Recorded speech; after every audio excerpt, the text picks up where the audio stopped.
Yo les trashers! Vous avez remarqué, on parle maintenant de youtubeurs old school, comme si depuis un an, une nouvelle génération ultra motivée avait noyé la précédente. Perso, il y a quelques jours, j'étais en train de nettoyer mes abonnements YouTube et je me suis rendu compte que plein de gens que j'adorais n'étaient plus actifs. Et pas des petites chaînes, des grosses chaînes qui peuvent potentiellement faire vivre son utilisateur.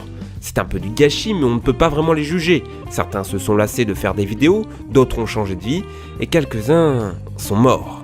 Je vous propose donc un voyage nostalgique parmi ces youtubeurs oubliés. Diablo X9. Il était la star du gaming en France. Son nom était redouté et l'affronter était un honneur. Puis il a déprimé, sa chaîne a changé, sa fanbase aussi. Il y a un an, il a disparu des écrans et on le croyait terminé. Mais depuis un mois, il est de retour, avec certes moins de vues et une formule Squeezie-like, mais gageons que ça sera plaire. Puisqu'on parle gaming, parlons Zelvac. Vous me direz, mais sa chaîne, il existe encore, il fait des dégustations de Candy Sand et des vidéos style Panda Moqueur. Sauf que c'était une star du gaming avant, l'acolyte numéro 1 de Sifano et Frigiel qui trust aujourd'hui les premières places. En 2014, il avait pété un plomb et tout effacé. Il fait ce qu'il veut après tout. Digidix. Lui, ce qu'il aime, c'est les fusils, le rap et l'humour gras. Beaucoup de vidéos parodiques, du rap bourrin, du machinima et plus de 20 vidéos à plus d'1 million de vues. Mais depuis 2 ans, walou, 0 vidéo. Pour en terminer avec les jeux vidéo, Ali. Ah non, il ne faut ni utiliser son nom ni son image, sinon avec elle, c'est strike direct. Elle a fait des millions de vues, donc vous savez probablement de qui je parle. C'était très polémique à l'époque car clairement une opération marketing. Heureusement, ça n'a pas si bien marché que ça, et aujourd'hui, c'est terminé.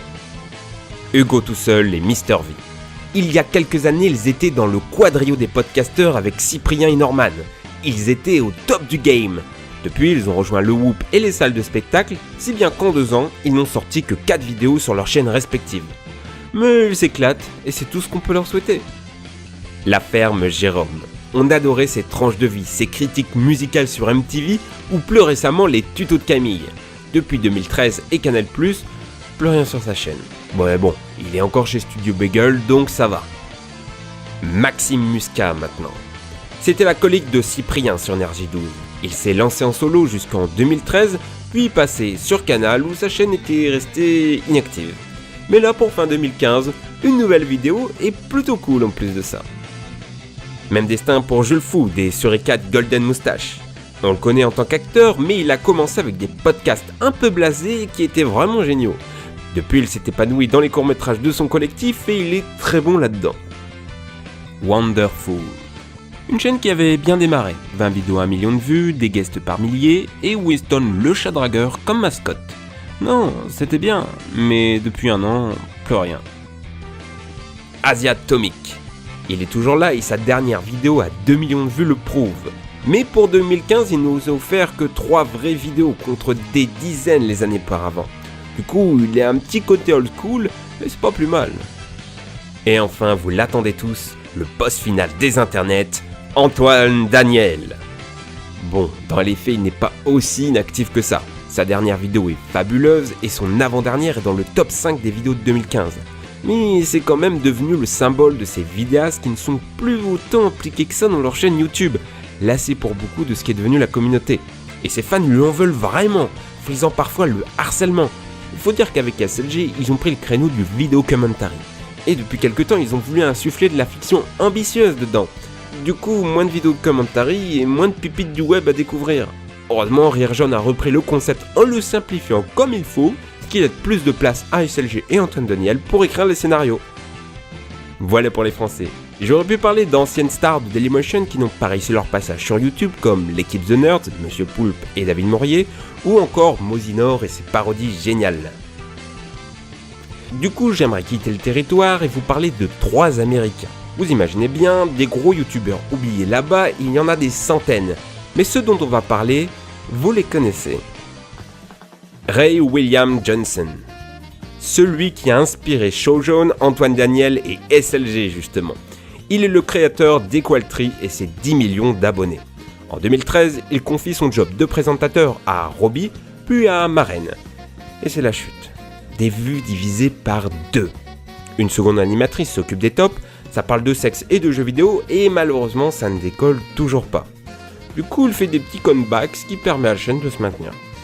Eggjao, un très gros joueur de FPS et notamment de Call of Duty. La célébrité à l'argent coulait à flot, il se payait des voitures de luxe, sa petite amie était une pornstar, il a commencé à devenir addict à la drogue et finalement la dépression et la chute de sa chaîne. A chaque fois qu'il a voulu la relancer, le résultat était le même. Malgré son million d'abonnés, ses vidéos ne dépassaient parfois même pas les 50 000 vues. Tristesse. Kemjemba.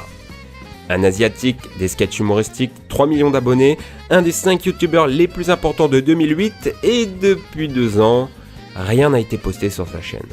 Ce dernier s'est en effet lancé dans une carrière cinématographique, des films indépendants et enfin la religion et les œuvres de charité. Un beau départ, n'est-ce pas ? Et il nous reste maintenant un dernier sujet à traiter. Être connu, avoir des millions de vues, ça n'empêche pas de mourir. Si en France aucun youtubeur n'a fait la une des nécrologies, aux États-Unis, si. Il laisse une famille, des amis et des millions de fans. Les 5 plus connus, Ed Cold, que vous connaissez pour ses cartoons. Il est décédé d'une leucémie. Yoteslava, connu pour ses gameplays de Borderlands, décédé d'un accident de voiture. Talia Joy 18, youtubeuse beauté, elle est morte de sa neuroblastome. Et enfin, un des enfants de la chaîne, Brataile, 13 ans, 2 millions d'abonnés, mort d'une condition médicale inconnue. Nous avons vu à travers toutes ces vidéos que YouTube n'était pas éternel. Le site existe depuis 11 ans, il a vu des stars naître et il les verra mourir. Le temps passe vite sur internet et rien ne dit que ce que nous vivons aujourd'hui continuera longtemps. Il faut dire que YouTube vit de grosses contradictions. Le contenu se professionnalise de plus en plus et les revenus ne suivent pas. Vous devez être soit très connu, vous pouvez faire de la qualité, soit vous commencez, vous devez faire beaucoup de vidéos au détriment du contenu. En voulant gérer YouTube avec un algorithme, le site oublie de donner sa chance à des émissions très qualitatives, mais peu vues. À terme, YouTube ne sera qu'une immense collection de vidéos de chats, de vidéos de gameplay et de top putaclic fait la va-vite, et ça tuera YouTube. Ça me donne une idée pour une prochaine vidéo d'ailleurs. D'ailleurs, petite question, est-ce que dans cette liste vous souhaitez le retour d'un youtubeur? Ou au contraire qu'il disparaisse à jamais? Ça, vous faites ce que vous voulez. D'ici là, portez-vous bien, likez, partagez, merci, ciao les amis!